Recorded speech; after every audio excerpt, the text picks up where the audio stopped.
നിറമരുതൂർ ചക്കരമൂല അയ്യപ്പൻകാവിന് സമീപം റോഡിലേക്ക് മരം മുറിഞ്ഞു വീണ് ഗതാഗതം തടസ്സപ്പെട്ടു. ഇലക്ട്രിക് ലൈനിന് മുകളിലേക്ക് മരച്ചില്ലകളും മുറിഞ്ഞു വീണു. ഫയർഫോഴ്സ് അംഗങ്ങൾ നാട്ടുകാരുടെ സഹായത്തോടെ ചില്ലകൾ മാറ്റി ഗതാഗതം പുനഃസ്ഥാപിച്ചു.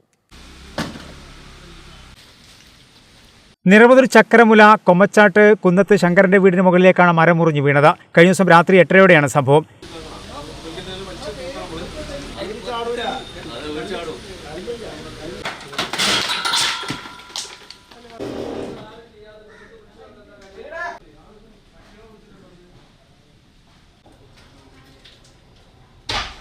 വീട്ടിൽ ആളുണ്ടായിരുന്നെങ്കിലും വീട്ടുകാർ പരിക്കേൽക്കാതെ രക്ഷപ്പെട്ടു.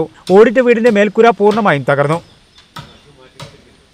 നിറമരുതൂർ പഞ്ചായത്തിലെ 3-ാം വാർഡിലെ പടിഞ്ഞാറ് മേഖല പ്രദേശത്ത് ഇന്നലെ രാത്രി 8:30-ക്കുണ്ടായ അതിശക്തമായ കാറ്റിലും മഴയിലും കോമച്ചാട്ട് കുന്നത്ത് ശങ്കരൻ എന്നവരുടെ വീടിൻ്റെ മുകളിലേക്ക് വലിയ ഒരു മാവ് കടപഴകി വീണതിൻ്റെ ആകെ തകർന്ന് അവരെ ഇന്നലെ രാത്രി തന്നെ ഞങ്ങൾ അവിടെ നിന്ന് മാറ്റി പാർപ്പിച്ചു.